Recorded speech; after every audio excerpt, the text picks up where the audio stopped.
습니다. 하지만 충격적인 사실은 50년 전 세계의 비웃음을 받았던 선택이 바로 이 나라를 살려냈다는 점인데요. 왜 전 세계가 실패한 문제에서 한국만 살아남았을까요? 이 이야기는 특정 국가를 칭찬하기 위한 영상이 아닙니다. 전 세계가 같은 문제로 무너질 때 왜 단 한 나라만 다른 결과를 만들었는지를 끝까지 검증하는 이야기입니다. 마지막까지 보시면 우리가 당연하다고 믿어온 도시의 상식이 완전히 뒤집히게 될 텐데요. 이런 세계 속 한국의 선택을 놓치고 싶지 않다면 지금 구독과 좋아요로 함께 해주시면 좋겠습니다. 안녕하세요. 저는 국제기구 소속 도시환경위기 평가관입니다. 2024년 11월 첫째 주, 제 책상 위엔 7개 도시의 긴급보고서가 쌓여 있었어요. 베를린, 도쿄, 파리, 암스테르담, 오사카, 밀라노, 미넨. 모두 같은 문제를 보고했습니다. 가로수가 동시에 무너지고 있다는 내용이었죠. 이 사태는 어느 한 나라의 문제가 아니었습니다. 지난 10년간 제가 모아온 데이터를 펼쳐보니 패턴이 선명했어요. 유럽과 일본의 주요 도시들이 공통된 이상 신호를 기록하기 시작한 시점, 정확히 2015년경부터였습니다. 첫 보고서를 열었습니다. 베를린 연간 교체율 12.3%, 도쿄 11.8%, 파리 9.4%. 3년 전만 해도 5% 전후였던 숫자들이었어요. 손끝이 차가워졌습니다. 이건 몇 개 도시의 실패가 아닙니다. 중얼거리며 다음 페이지를 넘겼죠. 도시 한복판에서 가장 먼저 쓰러진 건 빌딩도 도로도 아니었습니다. 가로수였어요. 처음엔 저도 단순한 노후화라고 생각했습니다. 하지만 이상했어요. 같은 시기, 같은 기후변화, 비슷한 도시구조를 가진 곳들에서 고사율이 동시에 치솟았거든요. 어떤 도시는 5년 만에 가로수의 40%를 교체해야 했고 어떤 도시는 매년 같은 거리를 다시 파헤치는 일이 반복됐습니다. 보고서 속 전문가들의 결론은 한결같았어요. 기후가 바뀌었기 때문이다. 도시 공기가 너무 오염됐기 때문이다. 이제 도심에서 나무가 오래 사는 시대는 끝났다. 그래서 대부분의 도시는 같은 방향으로 움직였습니다. 더 자주 바꾸자. 더 강하게 관리하자. 더 빠르게 교체하자. 저도 그 권고안 작성에 참여했던 사람이에요. 예산 추이 그래프를 띄웠습니다. 농약 사용량은 늘어났고 방제 장비는 커졌으며 도시에 맞는 새로운 수종이라는 이름의 실험이 매년 반복됐죠. 2015년 대비 2024년 유지비는 평균 2.8배 증가했습니다. 그런데 결과는 어땠을까요? 화면 속 숫자가 말해주고 있었어요. 유지비는 늘었지만 나무는 더 오래 살지 못했습니다.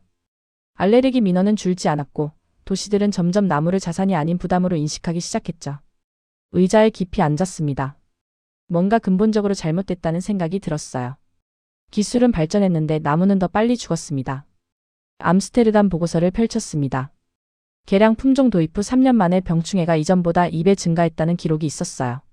밀라노는 최신 방제 시스템을 갖췄지만 교체 주기가 오히려 짧아졌습니다. 미넨 데이터를 확인했죠.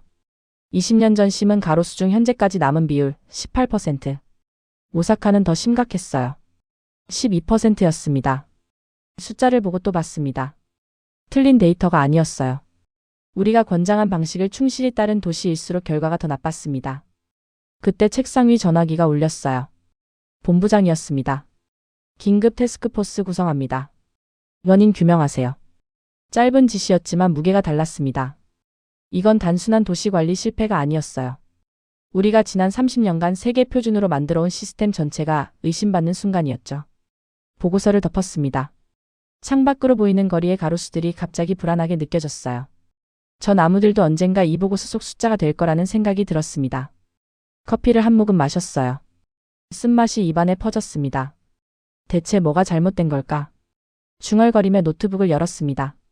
글로벌 데이터베이스에 접속했죠. 지난 10년간 전 세계 주요 도시들의 가로수 관리 데이터를 한눈에 볼 수 있는 시스템이었어요. 화면에 지도가 떴습니다. 붉은색 점들이 유럽과 일본에 집중돼 있었어요. 교체율 상승, 유지비 증가, 민원 급증을 나타내는 표시였습니다. 마우스를 천천히 움직였습니다. 그 순간 제 머릿속엔 하나의 질문만 남았어요. 정말 모든 도시가 같은 위기를 겪고 있는 걸까요? 다음 날 아침 저는 연구실로 향했습니다. 지난 20년간 우리가 만들어온 도시 가로수 관리 매뉴얼을 전부 꺼내놓았어요. 두께만 해도 15cm는 됐습니다. 첫 페이지를 펼쳤죠. 2005년판 가이드라인이었습니다. 2030년 주기 수종 교체를 권장한다. 도시 환경 변화에 적응하기 위함. 제가 직접 작성한 문장이었어요. 당시엔 너무나 합리적인 판단이라고 생각했습니다. 다음 장을 넘겼습니다. 2010년 개정판에는 더 구체적인 내용이 담겨 있었어요. 병충해 예방을 위한 연간 방제 횟수 35회, 토양 개량제 전기 투입, 생장 촉진제 사용 권장. 모두 과학적 근거를 바탕으로 한 조치들이었죠. 노트북을 켰습니다. 실제 결과 데이터를 확인하기 위해서였어요. 2015년 기준 유럽 주요 도시 가로수 유지 예산, 평균 1억 2천만 유로. 2024년 같은 도시들의 예산은 3억 4천만 유로였습니다. 거의 3배 증가한 수치였죠.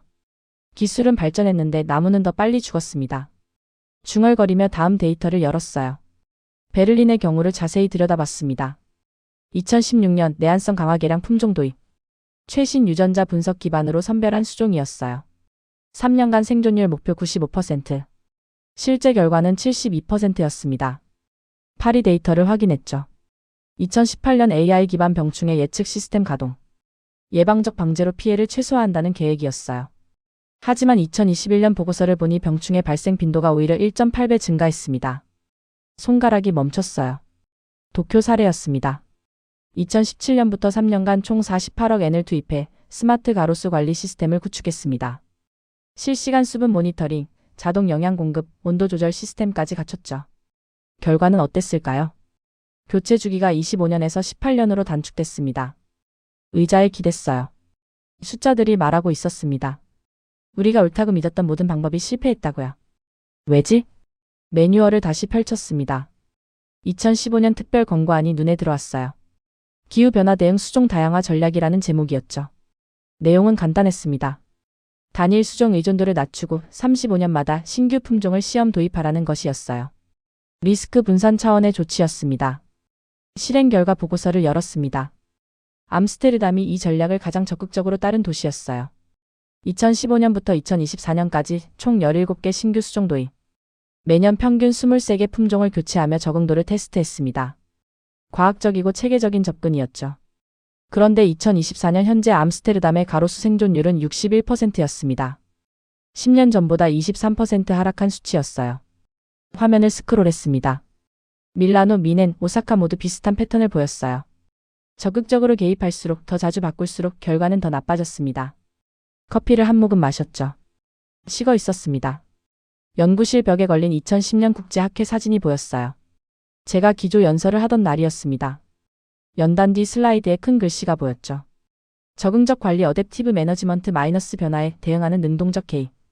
당시 청중들은 박수를 보냈습니다. 저도 확신에 차 있었어요. 이게 미래라고 생각했습니다. 노트북을 덮었어요. 손이 떨렸습니다. 우리가 지난 20년간 전 세계에 전파한 방법론이 틀렸다면? 그 기준을 따른 수십 개 도시가 지금 동시에 무너지고 있다면? 책상 위 보고서 더미를 봤습니다. 그 안엔 제 이름이 수없이 적혀 있었어요. 권고안 작성자 자문위원 평가관. 심호흡을 했습니다. 뭔가 근본적으로 잘못됐어. 중얼거리며 일어났습니다.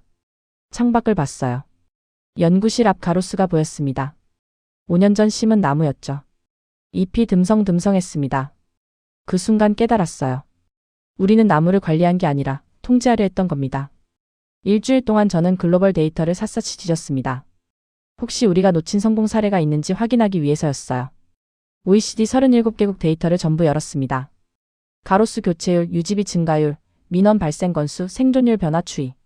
모든 지표를 교차 분석했죠. 대부분의 그래프는 비슷한 곡선을 그렸습니다.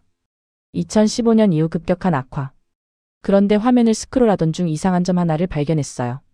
한 나라만 그래프 패턴이 완전히 달랐습니다. 마우스를 멈췄어요. 국가명을 확인했습니다. 대한민국. 연간 교체율 0.01%. 처음엔 오타라고 생각했어요.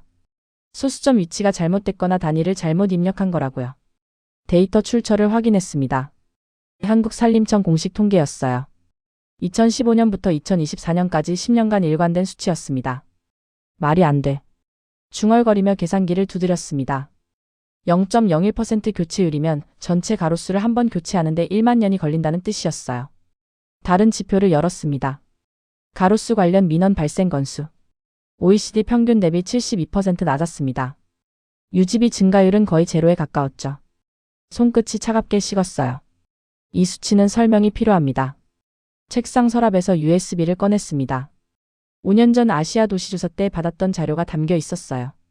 당시엔 관심 없어서 한 번도 열어보지 않았던 파일이었죠. 폴더를 열었습니다. 서울, 부산, 대구, 인천 주요 도시 가로수 현황 보고서가 들어 있었어요. 첫 파일을 클릭했습니다. 서울시 은행나무 개체 분포 데이터였죠. 화면에 숫자가 떴습니다. 1970년대 식재 개체 현존율 82%, 1980년대 식재 개체 현존율 89%, 1990년대는 92%였어요. 마우스를 놓았습니다. 40년, 50년 된 나무가 아직도 80% 이상 살아있다는 뜻이었어요.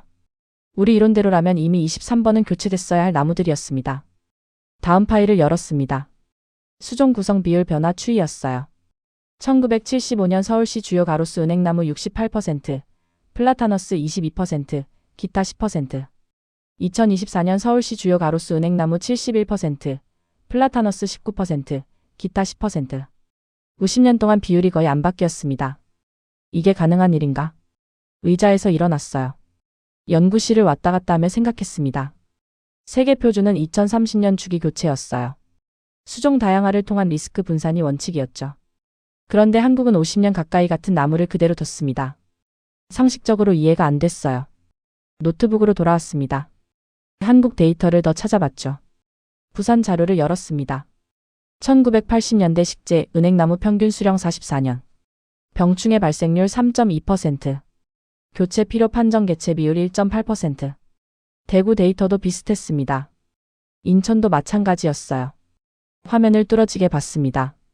이건 한두 개 도시의 우연이 아니었어요. 국가 단위의 일관된 패턴이었습니다. 그때 이메일 알림이 떴습니다. 본부장이었어요. 진행 상황 보고 바랍니다. 손가락이 키보드 위에서 멈췄습니다. 뭐라고 보고해야 할까요? 우리가 지난 30년간 틀렸다고 말해야 할까요? 심호흡을 했어요.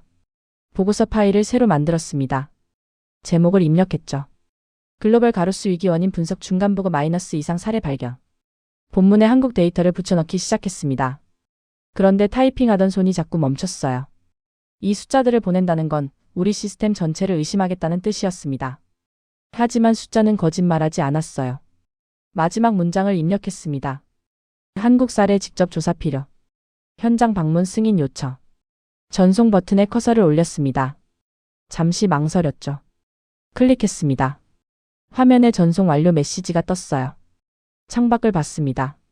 저녁 해가 지고 있었어요. 연구실 앞 가로수 그림자가 길게 늘어져 있었습니다. 대체 한국은 뭘 한 거지? 중얼거렸습니다. 아니, 정확히 말하면 이랬어요. 한국은 대체 뭘 하지 않은 걸까요? 2주 후 저는 인천공항에 내렸습니다. 11월 중순 서울의 공기는 차갑고 맑았어요. 택시를 타고 시내로 들어갔습니다. 창밖으로 보이는 풍경이 낯설었어요. 고속도로 양옆으로 늘어선 가로수들이 눈에 들어왔습니다. 기사님, 저 나무들 오래된 것 같은데요. 은행나무요? 당연하죠. 제가 어렸을 때부터 있던 나무들인걸요. 기사는 무심하게 대답했습니다. 저는 창문에 얼굴을 가까이 댔어요. 나무 줄기가 굵었습니다. 최소 40년은 됐어 보였죠. 그런데 이상했어요. 잎이 무성했고 가지가 탄탄해 보였습니다. 호텔에 짐을 풀고 바로 나왔습니다. 서울시 녹지과와 약속이 잡혀 있었어요. 담당자를 만났습니다. 50대 중반쯤 돼 보이는 남자였어요. 조사 도와드리겠습니다. 어디부터 보시겠습니까? 가장 오래된 가로수 구간을 보고 싶습니다. 그럼 세종대로가 좋겠네요. 차를 타고 광화문으로 향했습니다. 도심 한복판이었어요. 차가 멈췄습니다. 내려서 주변을 둘러봤어요. 양쪽으로 은행나무가 길게 늘어서 있었습니다. 이 나무들은 언제 심은 겁니까? 1968년부터 1975년 사이입니다. 정확한 개체별 기록은 사무실에 있어요. 손으로 나무를 만져봤습니다. 껍질이 거칠었어요. 둘레를 재보니 성인 2명이 팔을 벌려야 할 정도였습니다. 50년에서 56년 됐다는 말씀이시죠? 그렇습니다. 고개를 들어 위를 봤어요. 가지가 하늘을 덮고 있었습니다. 11월인데도 노란 잎이 아직 절반 정도 남아 있었어요. 이 나무가 아직 살아있다는 게 이해되지 않습니다. 중얼거렸습니다. 담당자가 고개를 갸웃했어요. 왜요? 은행나무 원래 오래 삽니다. 아니, 제 말은 도심 한복판에서 50년 넘게 같은 자리에 있으면서 이렇게 건강할 수가 없어요. 배기가스, 토양 오염, 뿌리 손상. 말을 멈췄습니다. 담당자가 웃고 있었거든요. 외국은 다른가 보네요. 여긴 원래 이렇습니다. 노트북을 꺼냈어요. 준비해온 체크리스트를 펼쳤습니다. 나무 둘레, 수간폭, 잎 밀도, 가지 상태, 병충해 흔적. 하나씩 기록하기 시작했죠. 30분 동안 10그루를 조사했습니다. 모든 개체가 건강했어요. 고사가지는 5% 미만이었고 병충해의 흔적은 거의 찾을 수 없었습니다. 방제는 얼마나 자주 합니까? 요즘은 거의 안 해요. 예전엔 했는데. 예전이요? 90년대까지는 했죠. 지금은 필요 없어서. 메모하던 손이 멈췄습니다. 필요 없다는 게 무슨 뜻입니까? 나무가 알아서 버티니까요. 병충해 생겨도 금방 회복하더라고요. 다음 구간으로 이동했습니다. 강남대로였어요. 여기도 마찬가지였습니다. 1970년대 초중반 심은 은행나무가 빼곡하게 늘어서 있었어요. 50년 전후된 개체들이었죠. 한 나무 앞에 무릎을 꿇었습니다. 뿌리 부분을 자세히 봤어요. 인도 포장재가 뿌리에 밀려 약간 들려 있었습니다. 그런데 뿌리는 건강했어요. 썩거나 손상된 부분이 없었죠. 이 나무 뿌리 때문에 민원 안 들어옵니까? 가끔 들어오죠. 근데 안 바꿔요. 왜요? 나무가 먼저니까요. 일어섰습니다. 하루 종일 서울 시내를 돌아다녔어요. 종로, 명동, 여의도, 강남. 어디를 가도 똑같았습니다. 50년 전후된 은행나무가 도심 한복판에서 멀쩡하게 서 있었어요. 저녁 7시 호텔로 돌아왔습니다. 노트북을 켜고 오늘 수집한 데이터를 정리했죠. 조사 개체수 127그루. 평균 수령 51.2년. 건강상태 양호 이상 비율 94.1%. 방제 횟수 연평균 0.2회. 숫자를 보고 또 봤습니다. 말이 안 돼. 중얼거렸어요. 유럽이나 일본이라면 이 나이 든 나무들은 진작 교체됐을 겁니다. 아니 애초에 이렇게 오래 버티지도 못했을 거예요. 창밖을 봤습니다. 호텔 앞거리에도 은행나무가 서 있었어요. 가로등 불빛 아래서 노란 잎이 반짝였습니다. 손으로 이마를 짚었어요. 대체 뭐가 다른 거지? 질문이 바뀌고 있었습니다. 한국이 뭘 했는지가 아니라 한국이 뭘 하지 않았는지 알아야 할 것 같았어요. 다음 날 아침 저는 서울시 도시생태연구소로 향했습니다. 담당 연구원과 약속이 잡혀 있었어요. 연구소 회의실에 앉았습니다. 연구원이 두꺼운 파일을 테이블 위에 올려놓았어요. 1970년대부터 지금까지 가로수 관리 기록입니다. 첫 장을 펼쳤습니다. 1975년 방제 기록이었어요. 살충제 살포연 6회, 살균제 연 4회, 영양제 주입연 2회. 숫자를 보니 유럽 도시들과 비슷한 수준이었습니다. 초반엔 꽤 적극적으로 관리했네요. 네, 그때는 그게 맞다고 생각했으니까요. 다음 페이지를 넘겼어요. 1985년 기록이었습니다. 살충제 살포연 3회, 살균제 연 2회, 영양제 주입연 1회. 횟수가 절반으로 줄어 있었어요. 왜 줄였습니까? 효과가 없었거든요. 아니, 정확히 말하면 역효과였습니다. 연구원이 다른 자료를 꺼냈습니다. 1980년대 초반 병충해 발생 기록이었어요. 방제를 열심히 할수록 다음해 병충해가 더 심해졌습니다. 그래서 줄여봤죠. 1995년 기록을 펼쳤습니다. 살충제 살포연 1회, 살균제 연 1회. 2005년 기록. 살충제 살포연 1회, 살균제 연 0회. 2024년 기록. 살충제 살포연 0회, 살균제 연 0회. 손가락으로 숫자를 짚었어요. 지금은 아예 안 하신다는 말씀입니까? 특별한 경우 빼고는 안 합니다. 특별한 경우요? 태풍이나 집중 후 병충해 대발생 징후 보일 때 정도야. 그것도 1년에 한두 번 있을까 말까 합니다. 노트에 메모했습니다. 방제 횟수 연 1회. 시놉시스에서 본 숫자와 일치했어요. 한국은 통제하지 않고 버텨보겠습니다. 중얼거렸죠. 연구원이 고개를 끄덕였습니다. 그게 맞는 표현이네요. 우린 참았어요. 참았다는 게 무슨 뜻입니까? 연구원이 창밖을 가리켰습니다. 연구소 앞마당에 은행나무가 서 있었어요. 저 나무 보세요. 1978년 심었습니다. 80년대 중반에 진딧물이 엄청 꼈어요. 민원도 많이 들어왔죠. 어떻게 했습니까? 아무것도 안 했습니다. 그냥 두고 봤어요. 결과는요? 2년 후 무당벌레가 나타났습니다. 진딧물을 먹어치웠죠. 그 후론 균형이 잡혔어요. 자료를 더 펼쳐봤습니다. 1990년대 기록에서 흥미로운 문장을 발견했어요. 자연 천적 유입 후 생태계 자율 조절 시스템 안정화. 이게 우연입니까? 처음엔 우연이었죠. 근데 같은 일이 계속 반복됐습니다. 안 건드리면 나무가 알아서 해결하더라고요. 노트북을 꺼냈습니다. 유럽 도시들의 방제 기록과 비교해보고 싶었어요. 베를린 2024년 방제 횟수 연 8회. 파리 연 6회. 도쿄 연 7회. 암스테르담 연 9회. 서울 연 1회. 차이가 명확했습니다. 그런데 왜 유럽이나 일본은 이 방식을 안 쓸까요?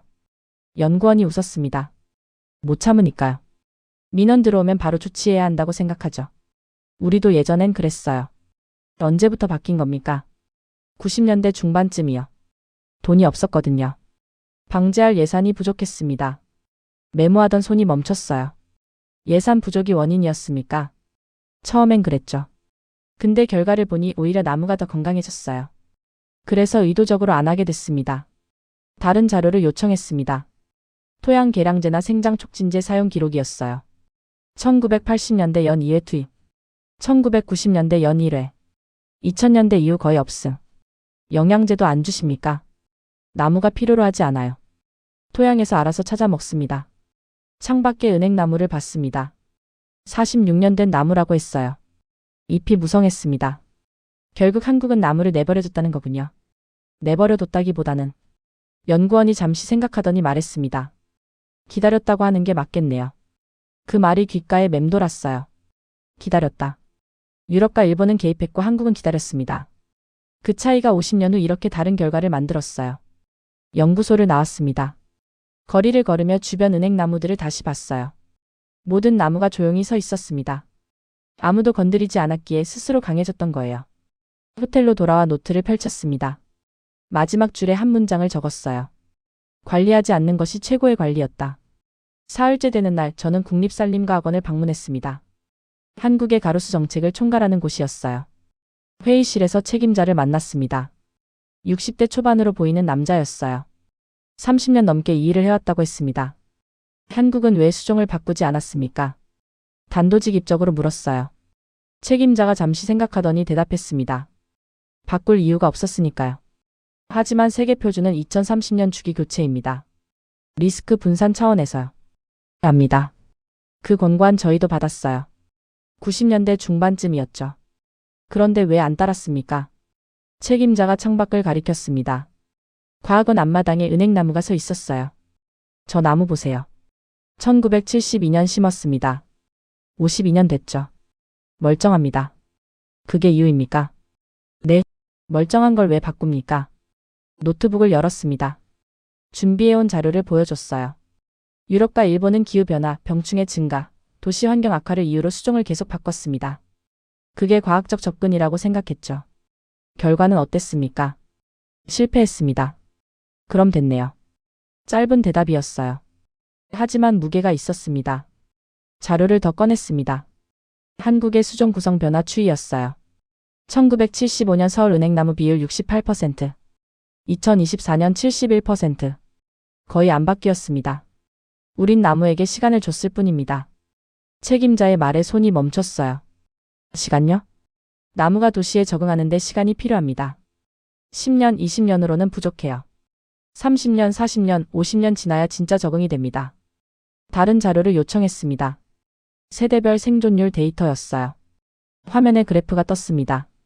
1970년대 식재 은행나무 1세대 생존율 10년 후 78%, 20년 후 74%, 30년 후 76%, 40년 후 82%, 50년 후 84%.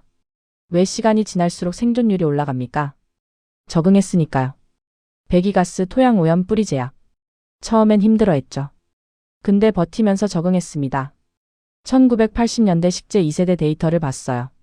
10년 후 82%, 20년 후 85%, 30년 후 88%, 40년 후 91%. 2세대가 더 높네요. 1세대가 길을 만들어줬으니까요. 토양 미생물 구성이 바뀌고 천적 생태계가 자리 잡았습니다. 그 위에 심은 나무는 처음부터 유리했어요. 1990년대 식재 3세대. 10년 후 88%, 20년 후 92%, 30년 후 94%. 세대가 지날수록 생존율이 계속 올라가고 있었습니다. 이게 누적 효과입니까? 그렇습니다. 같은 수종을 계속 심으니까 환경이 그 나무에 맞춰 변했어요. 토양, 미생물, 곤충 모든 게 은행나무 중심으로 안정됐습니다. 메모하며 물었어요. 그럼 유럽은 왜 이렇게 안 했을까요? 참지 못했으니까요. 10년, 20년 지나면 문제가 생깁니다. 당연해요. 아직 적응 중이니까. 근데 그때 바꿔버리면 다시 처음부터예요. 책임자가 책상 위 파일을 펼쳤습니다. 2010년 국제학회 자료였어요. 이때 발표했습니다. 장기 고정 수종 정책의 효과에 대해서요. 반응이 어땠는지 아십니까? 어땠습니까? 비웃었어요. 시대착 고적이라고 했죠. 적응적 관리가 트렌드인데 왜 고정하냐고. 지금은요? 지금 그 사람들이 전화합니다. 어떻게 했냐고. 창밖 은행나무를 다시 봤어요. 52년 된 나무. 그 나무는 혼자가 아니었습니다. 수십 년간 쌓인 생태계가 그 나무를 바치고 있었어요. 결국 시간이 답이었군요. 네, 우린 그냥 기다렸습니다. 세대가 지나가도록. 노트에 적었습니다. 수종 고정 50년, 세대 교체 속 생존율 누적 상승. 책임자가 덧붙였어요. 세계는 효율을 찾았고 우린 안정을 찾았습니다. 50년 후 결과가 증명했죠. 회의실을 나왔습니다. 복도를 걸으며 생각했어요. 우리는 너무 성급했습니다. 10년마다 새로운 답을 찾으려 했죠. 하지만 나무에게 필요한 건 새로운 답이 아니라 충분한 시간이었어요. 밖으로 나왔습니다. 과학원 앞 은행나무가 바람에 흔들리고 있었어요. 52년을 한자리에서 버틴 나무였습니다. 그 시간이 세계가 놓친 답이었어요. 호텔로 돌아와 밤새 데이터를 정리했습니다. 한국에서 수집한 자료와 세계 주요 도시 통계를 나란히 놓고 비교했어요. 화면을 둘로 나눴습니다. 왼쪽엔 한국, 오른쪽엔 세계 평균. 첫 번째 지표 가로수 개체수 변화율.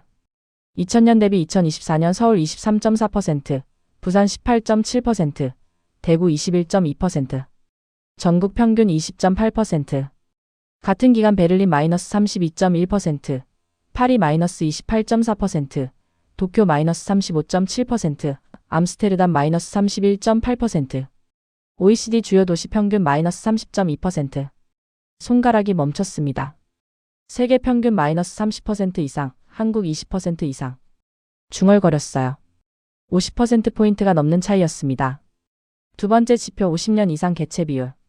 서울 47.3%, 부산 42.1%, 대구 38.9%, 전국 평균 41.2%, 베를린 2.8%, 파리 1.4%, 도쿄 0.9%, 암스테르담 3.1%, 세계 평균 2.1%.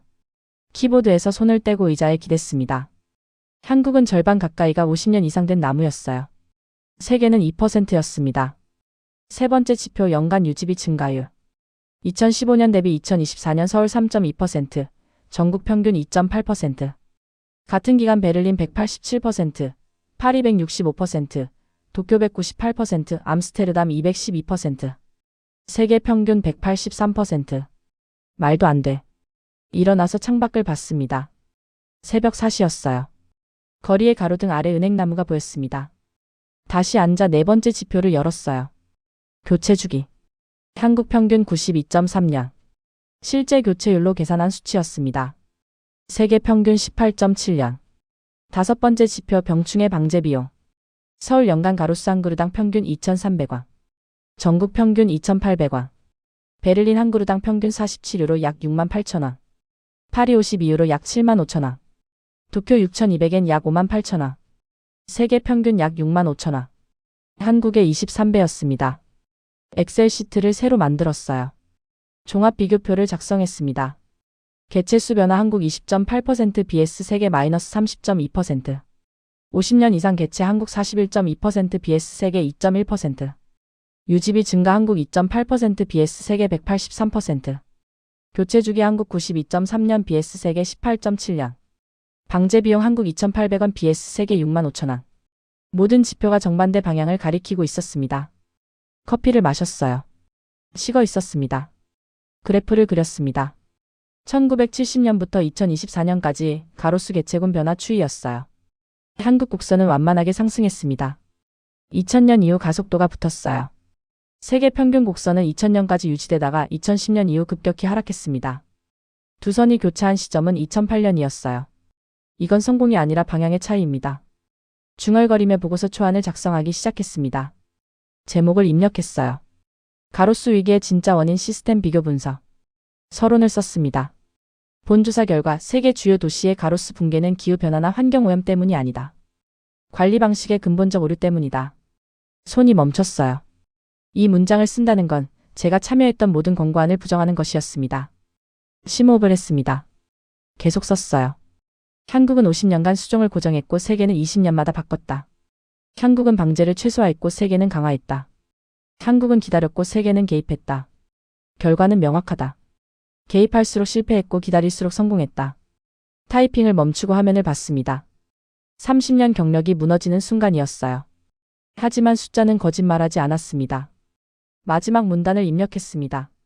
우리는 나무를 관리한다고 생각했지만 실제로는 나무의 적응을 방해했다. 한국만이 나무에게 충분한 시간을 줬고 그 시간이 모든 차이를 만들었다. 저장했습니다. 파일명은 FINALRPORTKURECAS DOCX였어요.